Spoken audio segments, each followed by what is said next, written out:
अशुभानि निराचष्टे तनोति शुभसन्ततिम्।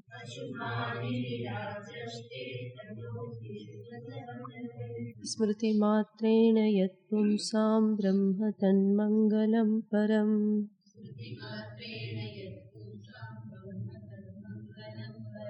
सच्चिदानन्दरूपाय कृष्णाय क्लिष्टकर्मणे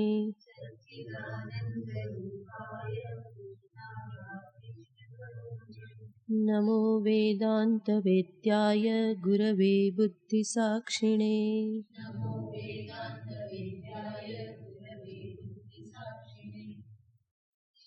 दारासक्तिमनादरात् सुतधनासक्तिं त्वनित्यत्वतः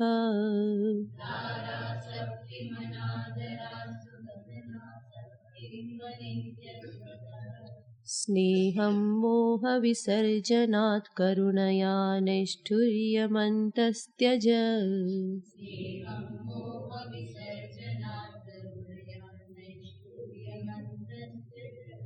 औदासीन्यसमाश्रयात् त्यज सुहृन्मित्रारिदुर्वासनाम्।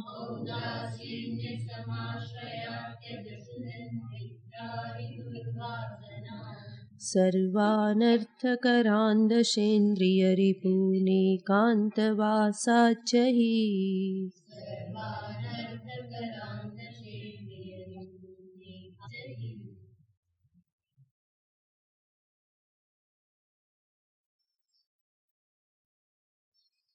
છેલ્લા શ્લોકમાં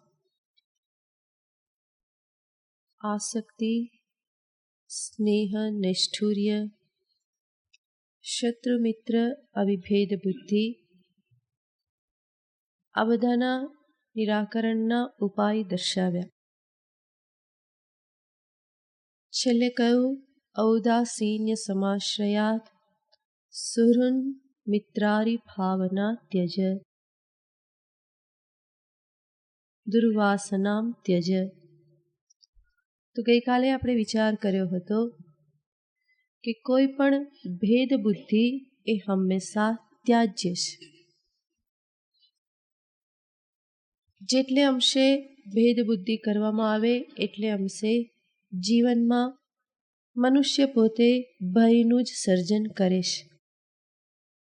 દ્વિતીયાદ્વય ભયમ ભવતી, દ્વિતીયથી ભય થાય છે. આ શાસ્ત્ર વચન છે. તો જેટલે અંશે ભેદ ઉત્પન્ન કરે એટલે અંશે સદ્વિતીયત્વ વધે છે, એટલે અંશે પરિચ્છિન્નતા પણ વધે છે. જેમ જેમ ભેદ ઊભા થતા જાય એમ એમ હું પૂર્ણ કરતો જઉં છું. અને પરિચ્છિન્નતા હંમેશા દુઃખનું કારણ છે. મર્યાદા, સીમા એ હંમેશા દુઃખનું કારણ છે. અને આવા ભેદ કે મર્યાદા શેના કારણે ઉત્પન્ન થાય છે? તો કે રાગ દ્વેષના કારણે ઉત્પન્ન થાય છે. એ રાગ દ્વેષના આધારે જ આ પ્રકારે કોઈ મને પ્રિય લાગે છે, કોઈ અપ્રિય લાગે છે, કોઈ પોતાનું લાગે છે, કોઈ પરાયું લાગે છે.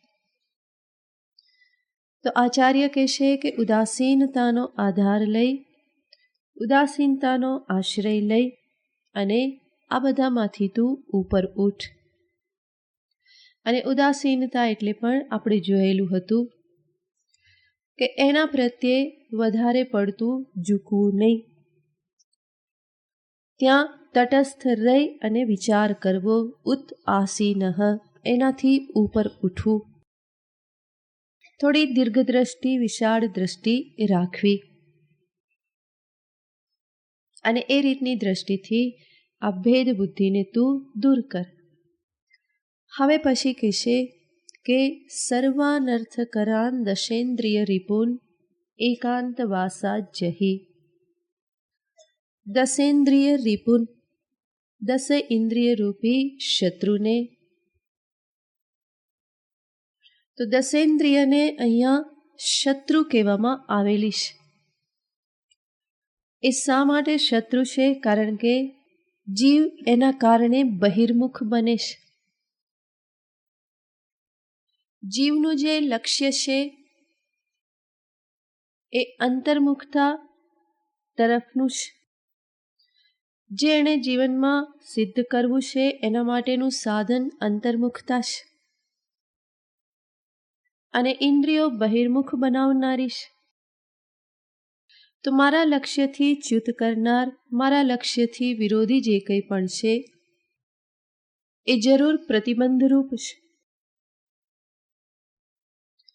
અને ઇન્દ્રિયોના સંદર્ભમાં શાસ્ત્ર સ્વયં કહેશે, પરાંચી ખાની વ્યતૃણત સ્વયંભુઃ તસ્માત પરાંગ પશ્યતિ નાંતરાત્મન.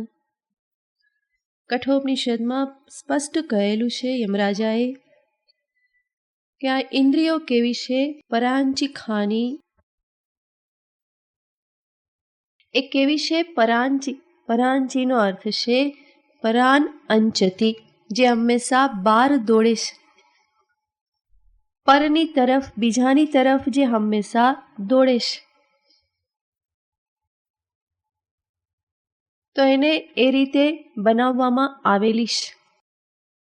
અને એટલા માટે જ ઇન્દ્રિયને વશ એવો જે જીવ જે છે, તસ્માત પરાંગ પશ્યતિ ન અંતરાત્મન, એટલા માટે જ એ હંમેશા બહિર જગતનું દર્શન કરે છે. હંમેશા બહાર એ પોતે દોડે છે. શબ્દ સ્પર્શ રૂપ રસ ગંધની પાછળ એની દોડ છે. પરંતુ અંતરાત્મન ન પશ્યતિ, એ અંતરાત્માને જોતો નથી. એટલું જ નહીં, એ જ કઠોપનિષદમાં ઇન્દ્રિયોને ઘોડાનું રૂપક આપવામાં આવ્યું છે. અને એ પણ એની બહિર્મુખતા, ચંચળતાને દર્શાવે છે. શરીર એ રથ છે, ઇન્દ્રિયો ઘોડા છે, મન લગામ છે, બુદ્ધિ સારથી છે, અને જીવ પોતે રથ સ્વામી છે. તો ત્યાં અપાયેલી ઉપમા પણ સૂચિત કરે છે કે ઇન્દ્રિયો હંમેશા દોડનારી છે. એ શાંત થઈને બેસતી નથી, સિવાય કે થાકે. તો આવી આ જ્ઞાનેન્દ્રિય, કર્મેન્દ્રિય, 10 ઇન્દ્રિયોની પ્રવૃત્તિ સાધકના લક્ષ્યથી વિરુદ્ધ દિશામાં એને ખેંચી જાય છે. જેવી રીતે સારથી જે છે એનું ઘોડા ઉપર કોઈ નિયંત્રણ ન હોય, તો જે દિશામાં જવાનું હોય એનાથી વિરુદ્ધ દિશામાં એ રથને ખેંચી જાય છે. એવી જ રીતે બુદ્ધિનું, વિચારનું પ્રાધાન્ય ન હોય તો ઇન્દ્રિયો આ શરીરને, જીવને વિરુદ્ધ દિશામાં ખેંચી જાય છે. જ્યાં ન જવું જોઈએ ત્યાં લઈ જાય છે. જે ન જોવું જોઈએ એ જોવા પ્રેરિત કરે છે. જે ન સાંભળવું જોઈએ એ સાંભળવા માટે પ્રેરિત કરે છે. ન ખાવું જોઈએ એ ખાવા માટે પ્રવૃત્ત કરે છે.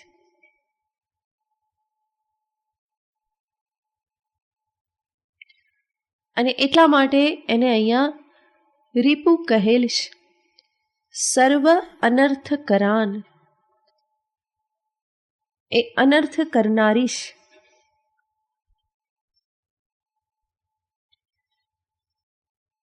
તો અનેક અનર્થો આ ઇન્દ્રિયોની અનિયંત્રિત પ્રવૃત્તિના કારણે જીવનમાં પ્રાપ્ત થતા હોય છે. એના કારણે જ જીવ અનેક વખત ગુલામી વહોરી લેશે, લાચારી વહોરી લેશે, ગ્લાનીને વહોરી લેશે.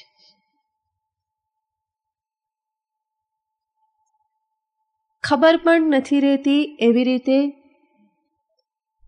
ઇન્દ્રિય એના વિષય સાથે સંપર્ક કરાવી દેશે.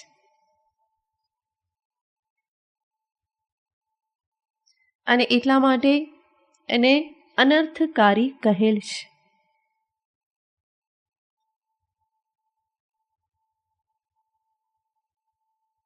તો અનિયંત્રિત ઇન્દ્રિયોને કઈ રીતે વશમાં કરવી, એના માટેનો ઉપાય અહીંયા કહેશે, એકાંતવાસાત જહી. એકાંતવાસથી આ ઇન્દ્રિય ઉપર તું વિજય પ્રાપ્ત કર.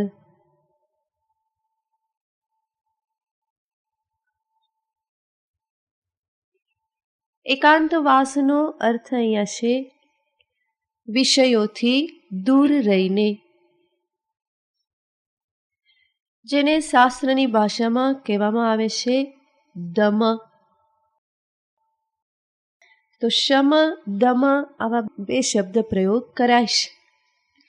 શમ શબ્દનો અર્થ થાય છે મનનો નિગ્રહ અને દમ છે ઇન્દ્રિય નિગ્રહ.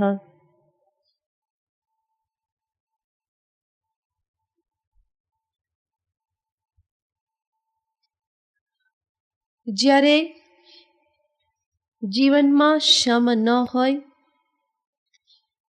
ત્યારે દમનો આશ્રય લેવામાં આવે.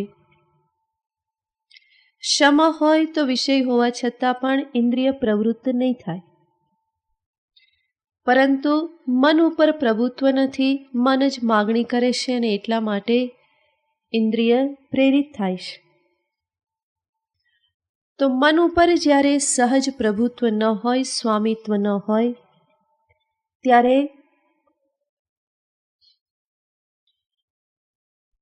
પ્રારંભિક ઉપાય તરીકે દમનો સ્વીકાર કરવામાં આવે છે.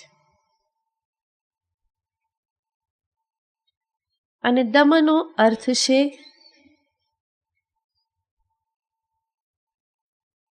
ઇન્દ્રિયને વિષય સંબંધમાં આવવા ના દેવી. પહેલા તો આવવા ન દેવી, આવી જાય તો દ્રઢ સંકલ્પપૂર્વક એ સંપર્ક કાપી નાખો. ન જોવાનું પ્રેરિત થઈ જવાય તો આંખો બંધ કરી દેવી, કાન બંધ કરવા. જે ઇન્દ્રિયોમાં એવી વ્યવસ્થા ન હોય ત્યાં એ વિષયથી દૂર જતા રહેવું. આ બધું કહેવાય છે દમ. તો અહીંયા આચાર્ય કહેશે કે સહજ સ્વામિત્વ પ્રભુત્વ ન હોય મન ઉપર, અને જો ઇન્દ્રિયો ખેંચાઈને જતી રહેતી હોય, તને ખેંચી જતી હોય, તો ત્યારે ઇન્દ્રિયોને એકાંતવાસ કરાવવો. એનો અર્થ છે એને વિષયોના સંપર્કમાં આવવા ના દેવી.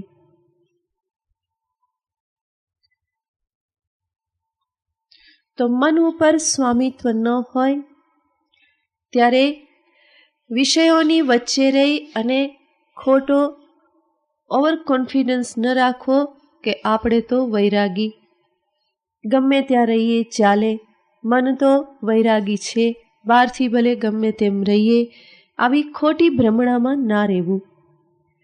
જો નિયંત્રણ ન હોય તો એનાથી બચીને રહેવું.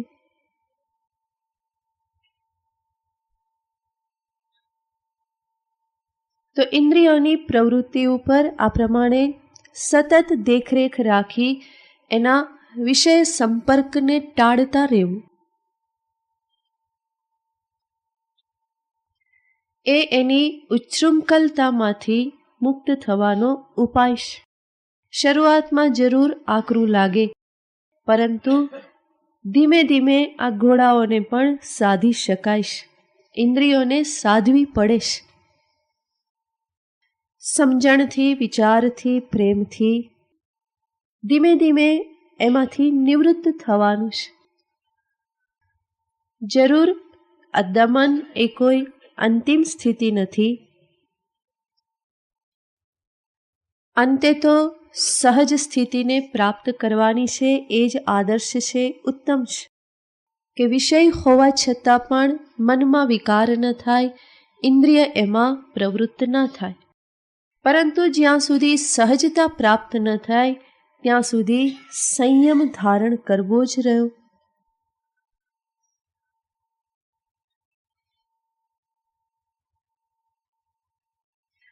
તો એવો બળપૂર્વકનો જે સંયમ છે એને જ શાસ્ત્રમાં દમ કહેવામાં આવે છે.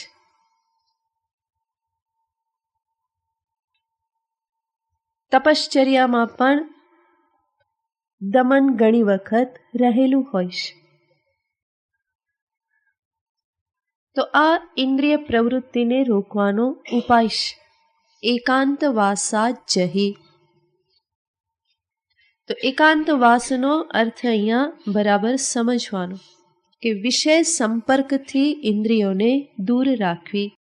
બાકી તો એકાંતવાસમાં ફરી પાછું ધ્યાયતો વિષયામ પુંસઃ એ શરૂ થઈ જ જવાનું છે.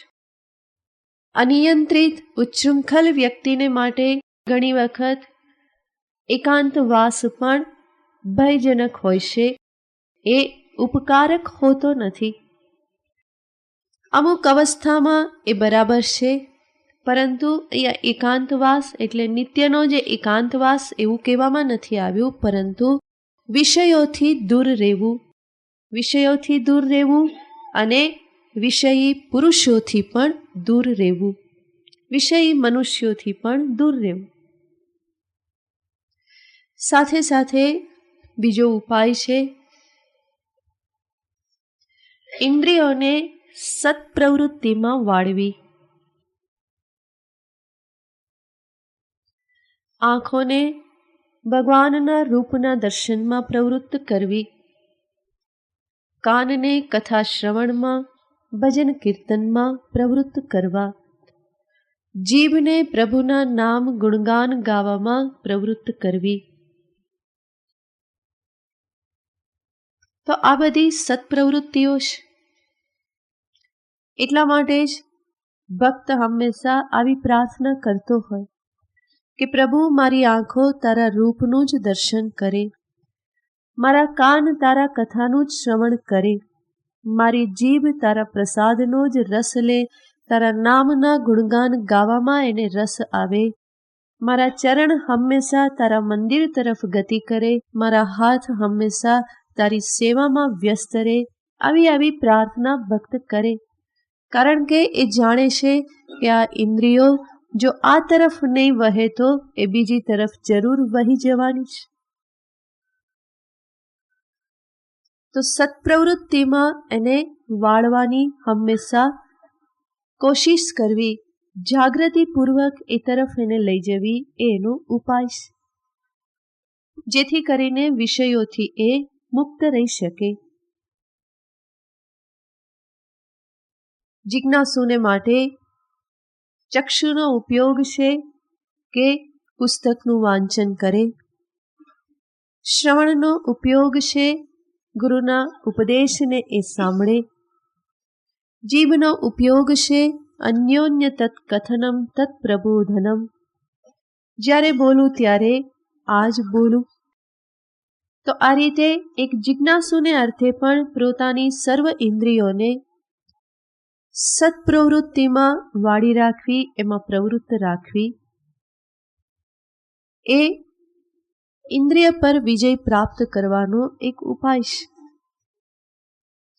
અને ઇન્દ્રિય જે છે એ સ્વરૂપથી શત્રુ નથી, બલકે ઇન્દ્રિય ન હોય, કાન ન હોય તો વેદાંત શ્રવણ થાય ક્યાંથી? તો એ બધા જ પરમની પ્રાપ્તિમાં સહાયભૂત છે, પરંતુ અનિયંત્રિત હોય તો સહાયભૂત થતા નથી. એટલા માટે સર્વપ્રથમ એને નિયંત્રિત કરવા પડે. સુભાષિતમાં કહેવામાં આવ્યું છે કે ઇન્દ્રિય સંયમનો પથ હંમેશા કલ્યાણકારી છે અને ઇન્દ્રિયોની ઉચ્છૃંખલતા હંમેશા આપત્તિઓને નોતરે છે.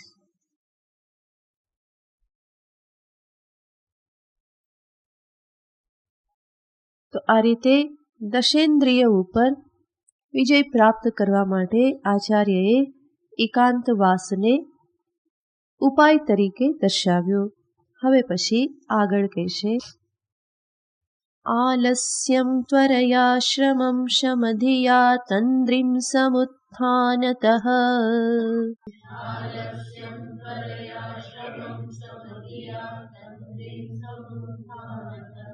भेदभ्रान्तिमभेददर्शनबलात् मिथ्यात्वतः सत्यताम्।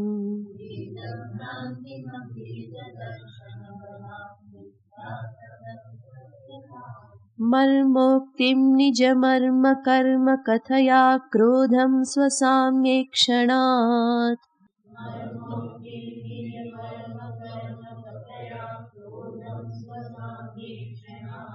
आक्रोशं कुशलोक्तितस्त्यज मनश्छिन्द्य प्रमादात् भयम्।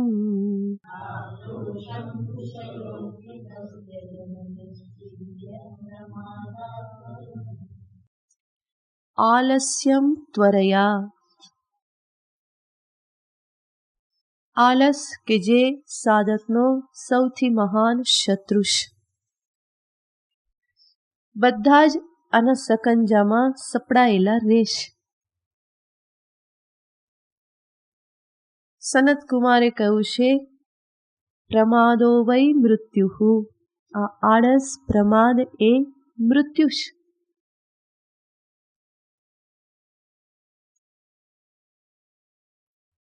તો આળસનો અર્થ છે કામને હંમેશા પાછળ ઠેલતા રહેવું.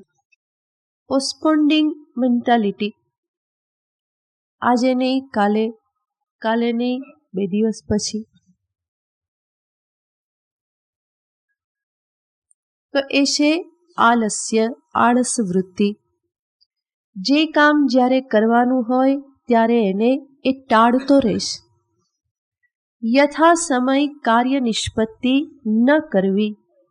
યથા સમય એટલે કે જ્યારે કરવાનું છે ત્યારે ન કરવું.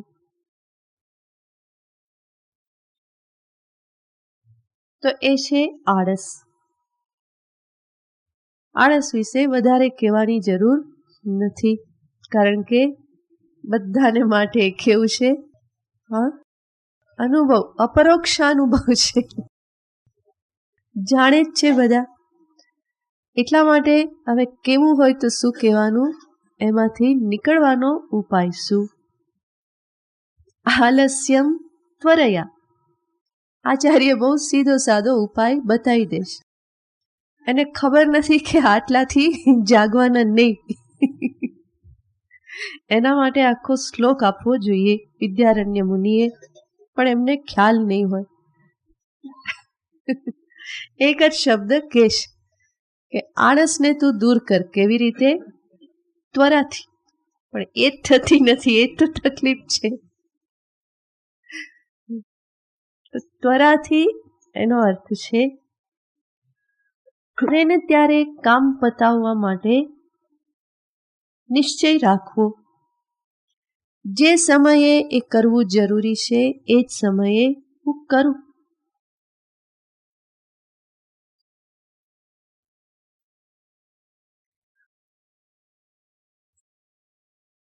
તો પાછું ઠેલ્યા કરવું, એની જગ્યાએ શું કરવાનું? જ્યારે યાદ આવ્યું કે આ કરવાનું છે આ સમયે, ત્યારે એને પતાવી જ દેવું. Gate it over. વિશારદાનંદજીનું આ સૂત્ર છે. કંઈક કામ કરવાનું હોય તે કે ગેટ ઇટ ઓવર, પતાવી નાખો, કે એનો બોજો મન પર રહેવો ના જોઈએ. એટલે એમની સામે બેસીને એવું ના કહેવાય કે સ્વામીજી કાલે કરીશ. એવું થાય જ નહીં ને. એ કે કાલે શું કરવા, આજે થઈ શકે એમ છે કે આ થઈ શકે એમ, ઓકે ગેટ ઇટ ઓવર. આ એમનું સૂત્ર છે. 2-3 સૂત્ર છે. Get it over, avoid the avoidable. જેને ટાળી શકાય એને ટાળો, અને જે કરવાનું છે એ કરી જ નાખો. એને ટાળવાનું નહીં. ટાળશો તો એ હંમેશા માથામાં બોજો બનીને રહેશે. એના કારણે પછી ધીમે ધીમે ધીમે ધીમે બધું વધતું જાય. અને ઘણી વખત જે કાર્ય 2 મિનિટમાં થતું હોય એના માટે પછી અડધો કલાક કાઢવો પડે. તો નાના નાના કામ જે હોય છે એમાં આપણે આળસ કરતા હોય છે. મોટામાં તો કરતા જ હોઈએ છીએ, પણ નાના નાનામાં પણ એટલી જ આળસ હોય. વસ્તુ ક્યાંક કોઈકથી કોઈકને આપવાની હોય તો શું સામે દેખાય તો પણ હમણાં રાખી મૂકો ને, જઈશ ત્યારે આપી દઈશ. પછી એ ત્યાં 4 દિવસ સુધી પડી રહે અને આપી ના શકાય. ફરી પાછી પેલી વ્યક્તિ યાદ કરે કે ભાઈ શું થયું, તો ફરી પાછું કે હા હમણાં લઈ આવો ને, કે ફરી પાછા 2 દિવસ નીકળી જાય. તો એક નાનું અમથું કામ છે અને એટલા કામમાં કેટલો બધો સમય નીકળી જાય. કોઈકને કંઈક સંદેશો કહેવાનો હોય તો એમ થાય કે હવે નીકળીશું ત્યારે કહી દઈશ, પરંતુ એટલો સંદેશો ત્યારે ના કહ્યો અને પછી ગોટાળો બધો ઊભો થાય. પેલી વ્યક્તિ જતી રહી, હવે અહીંયા ફોન કરો, હવે આને પકડો, હવે આમથી આમ મેસેજ મોકલો, હવે આ કરો તે કરો. પણ એના કરતાં ત્યારે ને ત્યારે જરાક કહી દીધું હોય કામ ત્યારે ને ત્યારે પતી જાય. નહીં તો કેટલા બધાને ફરી ઇન્વોલ્વ કરવા પડે, કેટલો બધો સમય જાય, ખર્ચો કેટલો બધો થાય. જેમ ભાઈ કહેતા હતા કે ગાંધીનગરવાળાને ફોન એટલે કંઈ નહીં, પણ હકીકતમાં બિલ આવે ત્યારે બધાને તકલીફ થાય. આ પેલું એસટીડી પીસીઓમાં જઈએ તો સારું, કારણ કે આંકડા દેખાતા હોય, જલ્દી બિલ ચડે દેખાતું હોય, અને ત્યાં ચડે એટલે અહીંયા પણ ચડવા માંડે, એટલે વાત જલ્દી પૂરી થઈ જાય. પણ ઘરે વાત કરીએ તો એ કંઈ દેખાતું નથી, એટલા માટે ચાલ્યા કરે. પછી દેખાય ક્યારે? બિલ આવે ત્યારે. પછી વાક કોનો કાઢે? ટેલિફોન ખાતાનો કે બહુ બિલ આવે છે, એસટીડી લોક નથી કરતા એટલે બીજા વાપરી નાખે છે.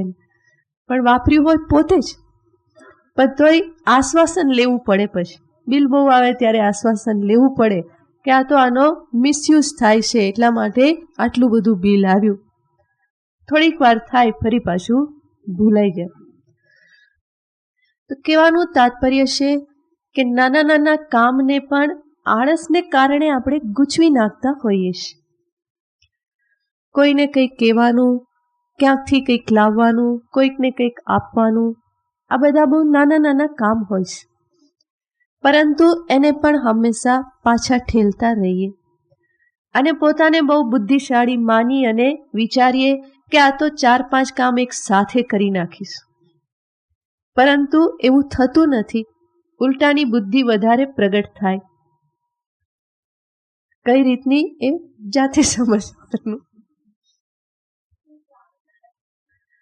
તો આપણે જીવનમાં અનુભવીએ છીએ એટલું જ નહીં, આળસના કારણે ઘણી બધી મુશ્કેલીઓ પણ વહોરી લઈએ છીએ. આપણે ઘરમાં ઘણી બધી વસ્તુઓ હોય, વાપરતા હોઈએ, પણ વાપરીને ફરી પાછી જ્યાં મૂકવાની હોય ત્યાં ના મૂકીએ, અને પછી બીજી વાર જ્યારે જોઈએ ત્યારે આખું ઘર ઊંધા ચતું કરવું પડે એક કાતર શોધવા માટે. હવે કાતરની જગ્યા નિશ્ચિત હોય, પાછી ત્યાં જ મૂકી દીધી હોય, તો અંધારામાં પણ હાથ મૂકો તો હાથમાં શું આવે? એ જ આવે. તો આના માટે આપણને પ્રેમ જાગવો જોઈએ. આપણામાં પર્ટિક્યુલારિટી, વ્યવસ્થિતતા હોય, ચોખ્ખાઈ હોય, પણ સાથે સાથે વ્યવસ્થિતપણું, પોતાની વસ્તુઓને વ્યવસ્થિત રાખવી.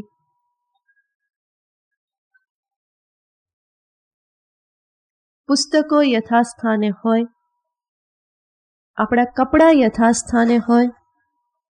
ખાસ કરીને ભાઈઓને આદત હોય મોજા, ઘડિયાળ, ચશ્મા, રૂમાલ ગમે ત્યાં મૂકી દે.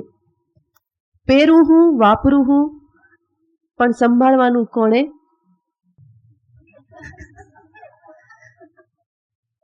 તો એવી રીતનું યોગ્ય નથી. અને પરિણામે શું થાય? બેન ના હોય તો ભાઈ સાવ પાંગડો. પછી એને રૂમાલેય ના મળે ને, ચશ્માય ના મળે ને, ઘડિયાળેય ના મળે. બીજાને ખબર પડી જાય કે હમણાં લાગતા નથી ઘરવાળા, કારણ કે એના વેશ જોવા જેવા હોય. તો આ બધી વસ્તુઓ આપણને ખટકવી જોઈએ કે ભાઈ આવું કેમ? આટલું હું કેમ ના કરી શકું? મારી વસ્તુઓને હું ફરી યથાસ્થાને કેમ ન મૂકી શકું? એક વખત ઉપયોગ કર્યો તો ફરી ત્યાં જ મૂકવાની હોય. ત્યાં ન મૂકીએ તો પછી શોધવામાં કેટલો સમય જાય.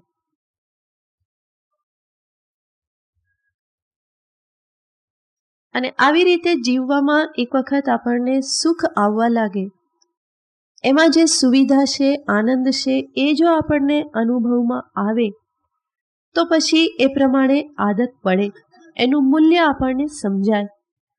આમ પણ બધું વ્યવસ્થિત હોય તો ઘર સુંદર લાગે, બેસવાની ઈચ્છા થાય, સુઘડ હોય.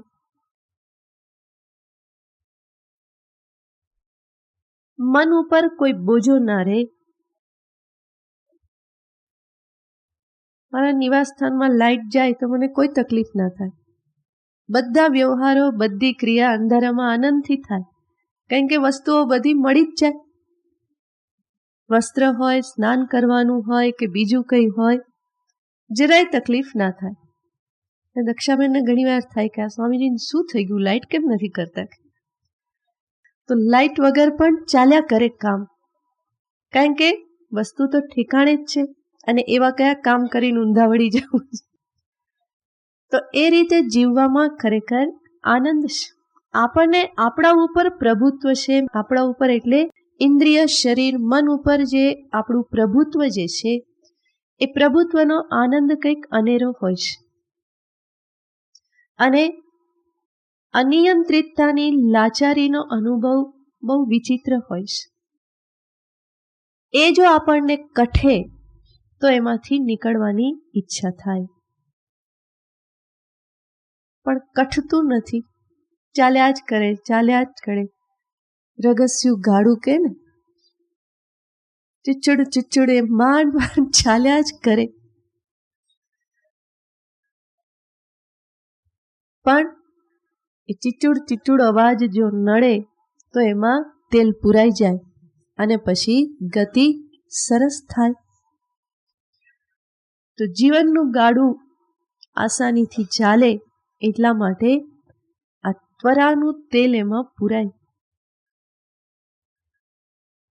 શરીરને આદત પડેલી છે પડ્યા રહેવાની, બેઠા છે તો બેઠા છે.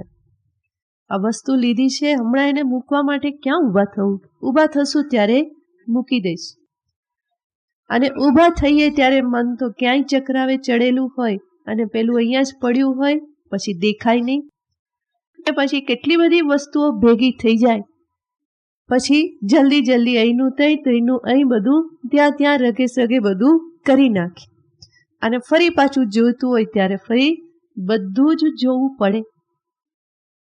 મેં કહ્યું ને, એક કાતર શોધવા માટે, એક ડિસમિસ શોધવા માટે, એટલે એ દક્ષાબેન અહીંથી જ લઈ જાય, કારણ કે એને ખબર છે કે સ્વામીજીના ઘરમાં અહીંયા જ પડ્યું હશે, કે ફરી પાછા મૂકી ના જાય. એટલે મારે જોઈએ ત્યારે હું સમજી જાઉં કે ત્યાં જ ગયું હશે. વાસણ સાફ કરે તો ચમચીઓ, વાટકી, ચપ્પુ, પેલા કે બસ કરો, કે તો બધું ત્યાં લઈ જાય. તો આદત શું હોવી જોઈએ? સાફ કરો, સાફ કરીને પાછું જ્યાં સ્થાન છે ત્યાં મૂકી દો. માગવું શું કરવા પડે? પણ એકેય ચમચી ના રહે, એકેય ચપ્પુ ના રહે, સાફ થઈ જાય. પછી કેવું પડે ત્યારે ફરી પાછું બધું આવે. તો આ શું છે? આળસ છે. આવું બધામાં હોય છે. આ તો દ્રષ્ટાંત સામે છે એટલે સ્પષ્ટ છે. પરંતુ આ રીતનું અવ્યવસ્થિત જીવન એ એક પ્રકારની માનસિક અવ્યવસ્થિતતા દેખાડે છે.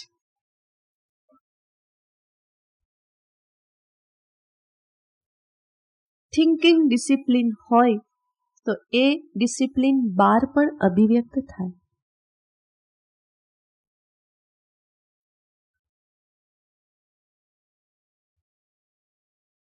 કાર્ય કરીએ, પ્લાન સાથે કરીએ, જેટલા દિવસમાં પૂરું કરવાનું હોય એ રીતે આગળ વધીએ. એટલે જ હું વારંવાર પેલું વાક્ય કહું છું, 5 P's. Proper planning prevents particular problems. 5 P છે ને આમાં. Proper planning prevents particular problems.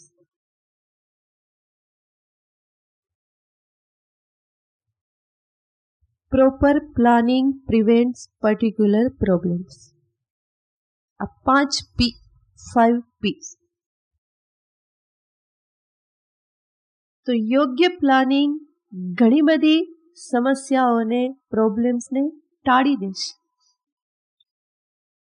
મોટે ભાગે પ્લાનિંગ કરવામાં પણ આપણને આળસ આવતી હોય અને પરિણામે પોતાને બહાદુર બતાવીને શું કહીએ, પડશે એવા દેવાસ.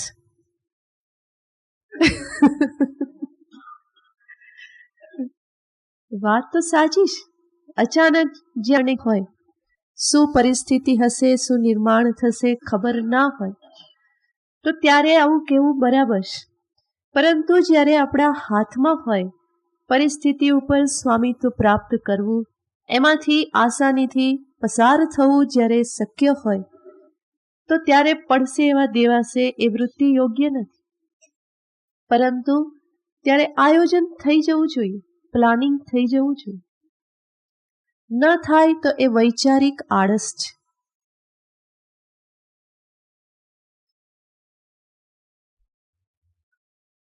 તો જ્યાં આયોજન મુજબ થઈ શકતું હોય ત્યાં કાર્ય આયોજન મુજબ કરીએ. આયોજન કરવામાં આળસ ના કરીએ. એટલું જ નહીં, આ જ વસ્તુ આપણને એક સાધક તરીકે દિનચર્યા જાળવવામાં પણ ઉપયોગી થાય. દિનચર્યા નથી જળવાતી, એમાં ઘણી વખત આળસ જ કારણ હોય છે, બેદરકારી કારણ હોય છે.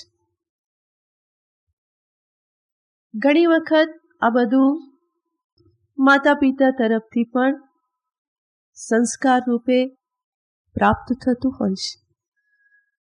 અવ્યવસ્થિતપણું, બેદરકારી કે પછી ચોકસાઈ, વ્યવસ્થિતપણું એ પણ પ્રાપ્ત થતું હોય છે. મને એ પણ લાભ મળેલો છે. એટલે પિતાજી બહુ વ્યવસ્થિત છે, કાર્યમાં, બધામાં, બોલવામાં, કામ કરવામાં, આયોજન કરવામાં. એમની પાસેથી ઘણું શીખવા મળેલું છે. એ ઉપરાંત ગુરુદેવ પણ એવા જ મળ્યા, બરાબરના સીધા રાખે, સોટી હાથમાં રાખીને. ભૂલી ગયા એવું તો બોલાય નહીં, પછી કરીશું, અત્યારે શું, એવું એની સામે કરાય નહીં. એ કે આ કરવાનું છે તો એવું ના કહેવાય કે સ્વામીજી કાલ જવાનું જ છે ને તો કાલ સાથે સાથે કરી નાખીશ, એવું નહીં. અત્યારે કરવાનું છે, આજે કરી આવો, કાલ જવાનું હોય તો કાલ પાછા જજો. પણ 2-4 કામને ભેગા કરવા રહીએ પછી બધા બાકી રહી જાય. કાલ જઈશું, કાલ જઈશું, કાલ જઈશું, પછી રવિવાર આવી જાય. રવિવારે કે બજાર બંધ, સોમવારે તો કે હવે બહારગામ જવા નીકળવાનું, એટલે કંઈ થાય નહીં.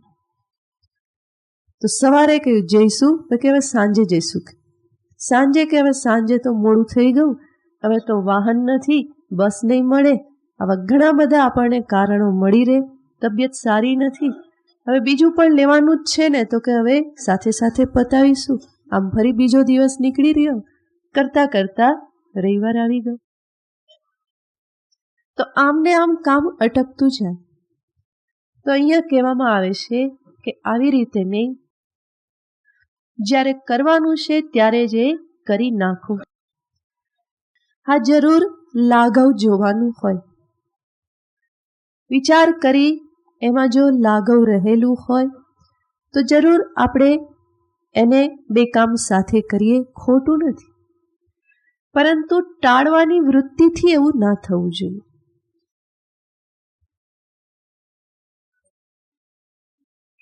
મેં ઘણી વખત કહેલું છે કે અમારા સ્વામીજી સામે ભૂલી ગયા એ શબ્દ બોલાતો નહોતો. બજારમાં જવાનું હોય, ઘણી વસ્તુ લાવવાની હોય તો લખીને જવાનું. એટલા માટે ભૂલી ગયા એવું કહેવાપણું રહે જ નહીં. અને લખીને ગયા હોય ને કદાચ એકાદું ભૂલી ગયા અને બજારમાંથી આવ્યા ને આશ્રમમાં દરવાજે પગ મૂક્યો ને યાદ આવ્યું કે આ રહી ગયું, તો ત્યાંથી પાછું ભાગવાનું. સામાન સાથે લઈને જ પાછું ભાગવાનું, ફરી પાછું લઈને આવવાનું. કારણ કે ભૂલી ગયા એવું તો કહેવાનું કોઈ ચાન્સ નથી, લખીને જ ગયેલા છીએ.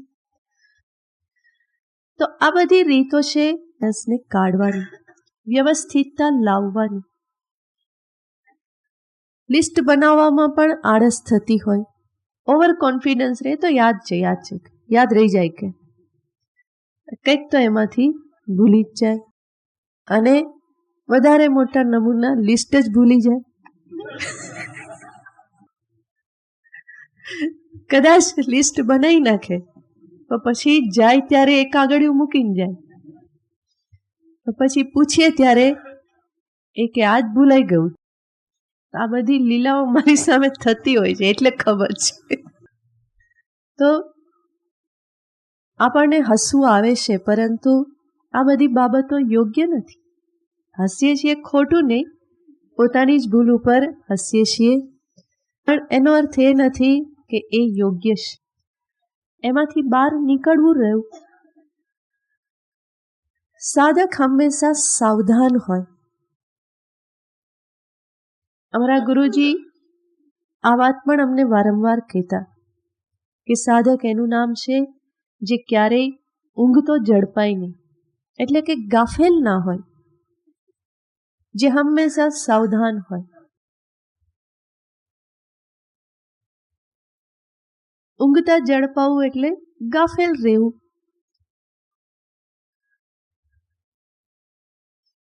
એ વારંવાર આ વાક્ય કહેતા, અને સ્વામીજી પોતે બહુ જાગૃત છે. એ જ સંસ્કારો એમણે અમને આપ્યા. તો ભૂલ થઈ ગઈ પછી કરીશું, આવું બધું એમની પાસે બોલાય નહીં. અને વિશારદાનંદજી એ પણ એવા જ. એમની વ્યવસ્થિતતા એટલે મસ્તક ઝુકાવવું જ પડે. તમે બધા એટલા પરિચયમાં નથી, એમની પાસે ગયા નથી, પણ એમના રૂમમાં જુઓ તો પણ બધું એકદમ જ વ્યવસ્થિત હોય. ઓછામાં ઓછો સામાન દેખાય હોય બધું, પરંતુ બહાર ઓછામાં ઓછું જેટલું ઉપયોગમાં આવતું હોય રોજબરોજનું એટલું જ રાખે. ખાલી બધું ભરી રાખવું એ જરા પણ, બહાર બધું લટકાઈ રાખવું એવું એમને જરાય ના ગમે. ઇવન ત્યાં સુધી ગાંધીનગર આવવાના હોય તો મારે બધું 2 દિવસ પહેલા બધું ખાલી કરવું પડે, નહીં તો એ બધે જોઈને બધે ફરતા હોય, અને ક્યાંક પેલું દેખાય તો મને બોલાવે, એ ક્યું રખા હૈ, ક્યાં જરૂરત है इसकी, इधर हटाओ इधर से.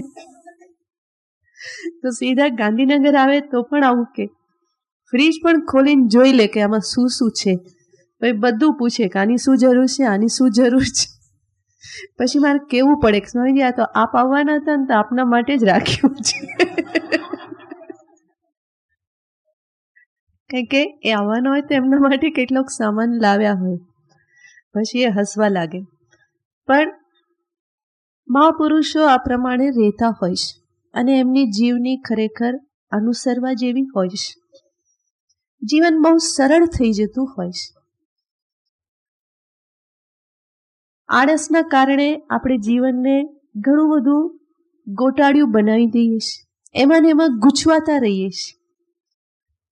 પણ આ વસ્તુઓની વ્યવસ્થિતતા, આયોજન મુજબનું કાર્ય, આ બધાના કારણે જીવન સરળ થઈ જતું હોય છે. માનસિક બોજ કોઈ રહેતો નથી, અને એટલા માટે જ એવી વ્યક્તિ ફરી વિચાર પણ સારી રીતે કરી શકે. તો માત્ર શારીરિક આળસ નહીં, બધી જ આળસ આપણે જોઈ લેવાની. બૌદ્ધિક, વૈચારિક આળસ, તો આ બધું જ જીવનને ગૂંચવણ ભરેલું બનાવે છે. કપડાં હોય કપડાં વ્યવસ્થિત રાખીએ, જોડ હોય જોડ સાથે રાખીએ. બહેનોને શું થાય, સાડી મળે ને બ્લાઉઝ મળે નહીં, પછી ઊંધા જતા થાય. સંગીતાબેન ક્યારેક એવું પહેરીને આવે, મારે પૂછવું પડે કે આ શું થયું, એ મળ્યું નહીં કે. તો મળ્યું નહીં, પોતાનું જ વસ્ત્ર પોતાના જ ઘરમાં ક્યાં એવું તો ફેંકી દેવામાં આવે કે મળે નહીં, પણ થઈ જતું હોય છે, કારણ કે આપણે એવું વિચારતા નથી. તો આ બધી બહુ નાની નાની વાતો છે, પરંતુ જીવન આ નાની નાની બાબતોનું જ બનેલું છે. મોટા મોટા પ્રસંગો તો ક્યારેક જ બને છે. આ પણ અમારા ગુરુજીનું જ વાક્ય છે કે જીવન આ નાની નાની બાબતો, નાની નાની ઘટનાઓથી જ ભરાયેલું છે. મોટા પ્રસંગો, ખળભળાટ ઉત્પન્ન કરનારા પ્રસંગો તો જીવનમાં ક્યારેક જ બનતા હોય છે. અને એટલા માટે આ બધી બાબતોમાં પણ સાવધાન, જાગ્રત, ત્વરિત રહેવું બહુ આવશ્યક છે.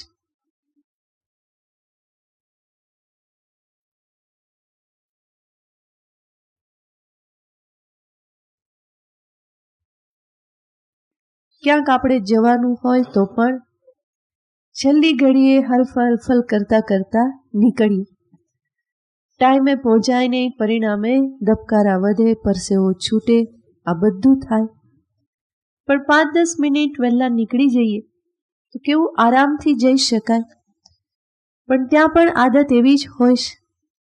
એના પરિણામે આખા વ્યક્તિત્વમાં વિક્ષેપ ઉત્પન્ન થઈ જતો હોય છે. મોડું થયું. શરીરમાં પણ વિક્ષોભ ઉત્પન્ન થાય, મન બુદ્ધિ પણ વિક્ષુબ્ધ થાય.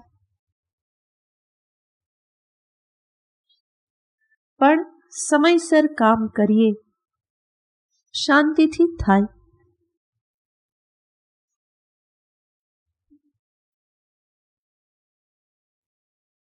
વિશારદાનંદજીના ક્લાસમાં જઈએ તો એ કે ચપ્પલનો અવાજ આવવો ના જોઈએ. સ્લીપર ઠર ચાલતા હોય એવો અવાજ આવવો ના જોઈએ. કપડાં ફડફડ થાય એ પણ ના થવું જોઈએ. શાંતિથી ચાલો. સમાહિત વ્યક્તિત્વ હોય. ક્લાસમાં આવવાનું હોય, ક્લાસના સમય પહેલાં 5 મિનિટ પહેલાં આવીને બેસી જાઓ. છેલ્લી ઘડીએ ભાગમ ભાગ આવો તો મન કેવું થઈ જાય? વિક્ષિપ્ત થઈ જાય. ફરી શાંત થતાં બીજી 5-10 મિનિટ થાય.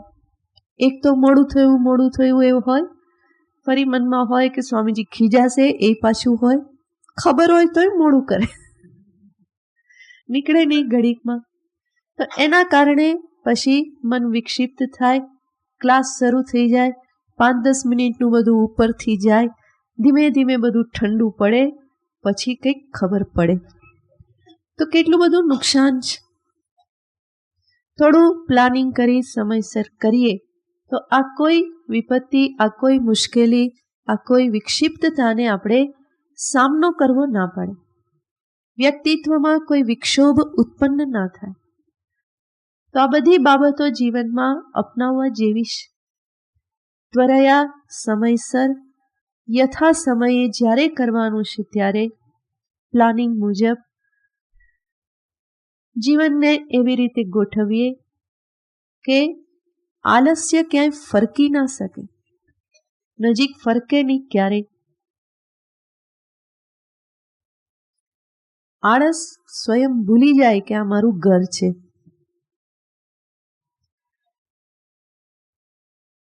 અને મહાપુરુષો કેટલું કામ કરતા હોય છે,